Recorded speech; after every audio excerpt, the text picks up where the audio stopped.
Hi, I'm Gareth from Roland, and today I'm showing you the V-COMBO VR-09, and this is a basic overview of the whole keyboard. The VR-09 is a live performance keyboard. It's designed to be very flexible and very easy to use with no pages to shoot through. On board we have real-time editing of effects. Up to 7 different effects can be controlled at a time, and I can do it just from these knobs here. So it's basically very flexible for live performance, as is accessing sounds. I've got 3 different sections: a piano section, a synth section and an organ section, and each one of them I can access very quickly all the different parts of those particular sections. The VR-09 has over 200 sounds, which might not sound a lot, but the ability to change every single sound to whatever you want it to be pretty much on the fly basically gives you endless amounts of sounds. You also have 100 registrations, so you can store 2-part sounds 100 times as well, and that is also designed to be simple. So any edits I do on the fly, if I want to keep it, I literally just hold down a bank button and it stores it into the memory. We also have the drum section on board, which has all the classic Roland drum machines on board, plus nice sample drum kits, multi-sample drum kits.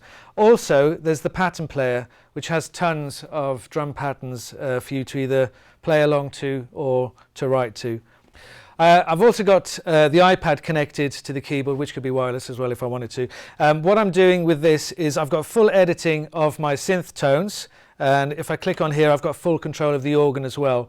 I can add another keyboard to the VR-09, which gives me another tier, separate sound again, and I can also attach a PK6 or PK9 bass pedals.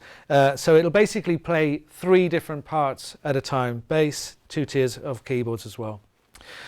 Moving on, the D-beam. Most Roland keyboards have D-beams nowadays, but this one's quite different because instead of just being a controller and pitch, which is great, you've also got SFX, which is various different sound effects in the keyboard that I can actually just trigger via waving my hand over the D-beam.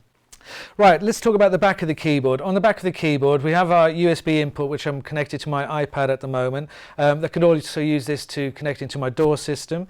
I've also got the USB here, and this, as with other Roland keyboards, is designed for song play, storing songs, and loop patterns, and also the registration sounds. Stereo outputs. I've also got stereo inputs, so I can record directly to my song player. MIDI in, MIDI out, and then there's the 2 pedals, expression pedal and damper pedal, and they can be assigned to be anything, whether it be changing registrations, start stop of the looper or the song player. This is the area for the looper and the song player, and basically just by hitting the song I can store all my songs to the USB, trigger them from here, and hit it one more time and I've got all my drum patterns. And then we have the looper as well, which will record up to about 20 seconds in length, but multiple overdubs on board.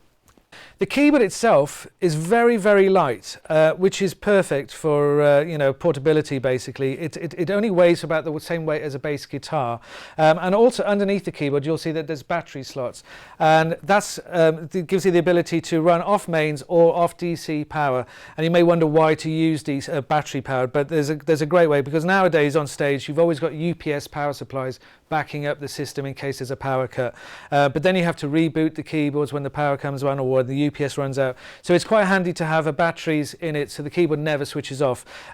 Even if you did switch it off though, it's also got a very low boot up time. It's literally just a few seconds to load up.